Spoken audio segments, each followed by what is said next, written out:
no jogo do Palmeiras, que a gente também não fez live nesse final de semana, o Chelsea jogou a Vera, jogou bem. Fazia muito tempo que eu não vi um jogo bom desse do Chelsea e fazia muito tempo que eu não vi o Palmeiras ser dominado da forma como foi. É muito raro a gente ver o Palmeiras ser dominado. O Palmeiras às vezes alterna momentos no jogo, tal, pode jogar bem, jogar mal, o Abel faz um ajuste, mas assim, o Chelsea para mim foi melhor do começo ao fim do jogo. O próprio gol do Estevão é um gol improvável, é um gol sem ângulo, é um gol muito difícil de fazer e foi só o que o Palmeiras conseguiu. Foi muito pouco Nossa, acabou, a luz caiu bastante aqui, entrou uma nuvem na frente do sol. Foi muito pouco o que o Palmeiras fez durante todo o jogo. Achei que a escalação do Palmeiras, eu não sei se foi a ideal de novo. O Palmeiras ensaiou 3 zagueiros também, um 3-4-3 disfarçado em alguns jogos antes de ir para o Mundial, que parecia legal, o Riai fazendo um terceiro zagueiro, e não foi isso que aconteceu no jogo contra o Chelsea. E no primeiro tempo, o Palmeiras não achou a saída de bola do Chelsea em nenhum momento. E a saída de bola do Chelsea foi profissional, hein? Profissional. Toque de primeira, o Enzo saía às vezes ele ia para frente, depois ele voltava correndo para receber a bola e tocava de primeira para alguém, abrindo na esquerda ou na direita, ou sofria falta, fazendo um bom pivô. A saída de bola do Chelsea teve extrema qualidade. E o Palmeiras não achava. O gol do Cole Palmer, um golaço. Eu sei que podem falar, mas a defesa do Palmeiras errou. Mas podia ter feito isso. Golaço do Cole Palmer. Saiu de uma posição também, recebeu entre as duas linhas, veio cortando em alta velocidade para bater no canto do Everton. E o gol do... É um tapa nojento. O gol o segundo gol foi a vingança da cabra, né? Eu acho que foi uma vingança das cabras... de centenas e centenas de cabras que morreram nesses últimos tempos, porque aquele gol, se fosse o contrário, se fosse o Palmeiras fazendo aquele segundo gol, a gente ia falar da cabra, do sacrifício, do pacto, mas, cara, foi a vingança da cabra, aquele gol, porque foi um gol muito cagado, mas, assim, muito cagado. Um gol que o Palmeiras está acostumado a fazer, não acostumado a sofrer. E foi, quer dizer, um jogo só, mata-mata. Em nenhum momento o Palmeiras me pareceu que ia empatar o jogo ou vencer aquele jogo. Foi dominado pelo Chelsea. Assim como o Flamengo contra o Bayern de Munique. Eu só olho pro chat depois. Tá? Não tem jogo. E passou bem. E o Chelsea, outra coisa que o Canedo também acompanha a Premier League. Como deram porrada, hein? Cucurelha. Cucurelha, ele come paella. O Estevão treme quando vê o Cucurelha, mas sentou a porrada no Estevão, Delap sentando porrada na zaga. Os caras estavam jogando Libertadores da América, jogaram muito sério. Então, cara, o Flu tem um belo desafio aí na frente, Canedinho. Eu acho que o Everton falhou também. Teve uma reação um pouquinho devagar, atrasada. Né? Foi sim. É. Foi sim. Ele, não sei, não sei se ele falou a respeito, mas sim, foi evitável, mas foi um gol muito estranho. Eu não entendi. Na hora que eu tava vendo o jogo, a bola entrou. Eu falei, ué, o que aconteceu? Acho que todo mundo tava vendo pela televisão de longe, né? Câmera 1 aberta. O que aconteceu? Como é que essa bola entrou? Foi o passe também. O passe entrou bem na área, né? E aí abriu um caminho ali para criar uma situação de gol. Mas dali virar finalização e virar gol, é óbvio que, né, que isso vai mais para o imponderável. Mas o Palmeiras não conseguiu fechar aquela linha de passe ali durante boa parte do jogo. Principalmente no primeiro tempo.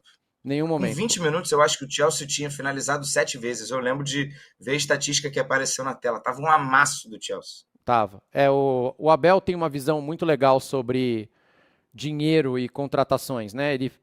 Quando a gente estava falando do nível do futebol europeu com o nível do futebol brasileiro, que ele fala que você com mais dinheiro, e o Chelsea é dinheiro infinito, o Chelsea gastou bilhões e bilhões de euros, né? Quanto foi? Quem mais gastou em toda essa Copa do Mundo. É um absurdo. Quem mais gastou no mundo para montar o elenco, porque contratou todas as jovens promessas da história, né? Aquela coisa de videogame, né?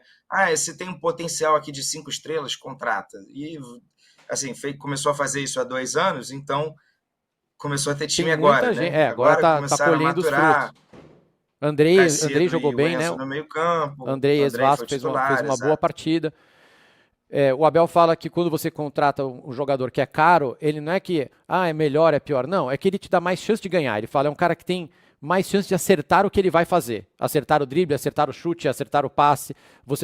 São jogadores mais eficientes do que eles fazem. Então, com mais dinheiro, você tem mais eficiência. E quando o time mais caro, que é esse do Chelsea, joga com eficiência, é difícil de parar.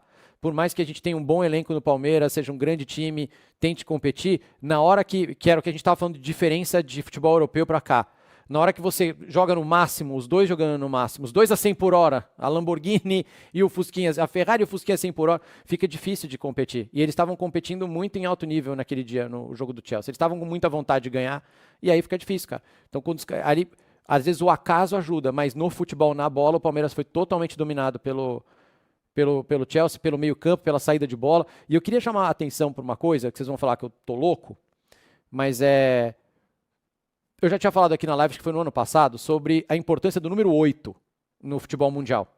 Não mais do 10, pouca gente tem 10, e não do 5, mas do camisa 8, que é aquele cara que vai... Toni Kroos. Toni Kroos e tantos 8 que a gente tem aí. Enzo é o 8, Richard Rios é um 8. Acho que dá pra gente dizer que o Kevin De Bruyne é um 8, muito mais do que um 10, ele jogou de 8 a vida inteira. Da ascensão do número 8 nos últimos anos, né? E olhando que o Palmeiras tem um grande número 8, que é o Richard Rios, que provavelmente vai receber umas propostas aí nas próximas semanas, e olhando o Enzo, que é um belo número 8 também jogando no Chelsea. O Richard Rios, que eu sou fã, ele tem um cacuete que ele vai precisar perder quando você vê o jogo do Chelsea, principalmente se vocês quiserem assistir de novo lá na Casa da TV, vocês assistem, depois vocês me contam. Como ele vem do futsal, todas as vezes que o Richard Rios recebe a bola, ele não domina do mesmo jeito que um 8 de campo desde a base domina, que é com a bola, com o pé na grama, quer dizer, você domina ou com a parte de fora do teu pé, ou com a parte de dentro do teu pé, ele sempre domina com a sola, porque é futsal, certo? Ele sempre domina penteando a bola, ele sempre domina parando e penteando a bola para a direita, ou parando e penteando a bola para a esquerda, ele não domina com ela no chão, parado. E quando ele tira o pé do chão e bota a sola na bola para pentear, ele perde tempo. E contra o Chelsea não deu certo. Ele parava para pentear a bola, esse meio segundo que ele perde, esse um segundinho que ele perdeu para pentear, é o tempo que vem um cara do Chelsea a 300 por hora em cima dele e ele não conseguiu jogar. E quando eles estavam sem a bola, o Chelsea, o Enzo ficava muito em cima dele. E ele não conseguiu se criar. Então repara nisso, cara. Repara que quando o jogo tá rápido, quando tem uns caras muito fortes do outro lado, e ele fica penteando a bola, ele perde muito tempo. Vocês vão achar que eu tô louco, mas depois repara. Queria falar do Vitor Roque. Eu defendo bastante, acho jovem, a gente fala de saúde mental aqui e tal, mas ele é um cara de 150 pau, certo? 150 milhões de reais.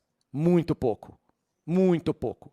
Muito pouco. Tem que ser cobrado lá dentro e a torcida pode cobrar sim. Muito pouco. Não adianta nada correr que nem um maluco atrás do zagueiro e todas as suas jogadas terminarem em tiro de meta ou lateral. Ou falta. Ou Muito ele fazendo pouco, falta. muito pouco. Pouquíssimo. Ele é a grande contratação do Palmeiras para esse Mundial. E a participação dele foi nada, porque ele não gerou nem oportunidade de gol. Tô mentindo, chat? Não fez nada. É muito ruim, cara. E deu tempo, tá? Deu tempo de treinar, deu tempo de concentrar, deu tempo de botar a cabeça no lugar, deu tempo de entender o que o Abel quer. Provavelmente o Palmeiras vai pro mercado atrás de atacante, ainda mais porque o Paulinho vai ficar fora de novo para fazer uma cirurgia. Mas o time melhorava horrores, né, com a entrada do Paulinho. O Paulinho com uma fratura de estresse lá, sei lá o que ele tem na perna, uma lesão óssea que dói pra caramba, jogava meia hora, o time melhorava 200%. Não pode, velho. E muito mal. Acho que foi, de todos os jogadores do Palmeiras, o Vitor Roque, pra mim, foi o pior. E não podia ser. O que você achou do Vitor Roque, Kennedy? Nossa, acho que ele teve dificuldades ali com a bola. De jogadas, às vezes, até simples, de Muito carregar, de você receber num mano a mano, você gerar uma situação de gol. O Vitor Roque, no linguajar popular, brigou com a bola. Brigou com a bola. É que o reserva dele, o Flaco, chegou até a entrar me provocando. Luiz, né, no outro jogo. Os caras me provocando no chat. É o Pablo. Lembra do Pablo? Lembro, Daniel. Eu lembro do Pablo, sim. Eu lembro quanto foi a contratação mais cara da história do São Paulo. Eu lembro bem de Pablito. Lembro, sim. Se o Flaco fosse um pouquinho melhor, né, o Vitor Roque já teria sido banco bem antes nessa Copa do Mundo. De fato, ficou devendo bastante. Achei que foi o pior jogador do Palmeiras e um cara que tem que ser cobrado.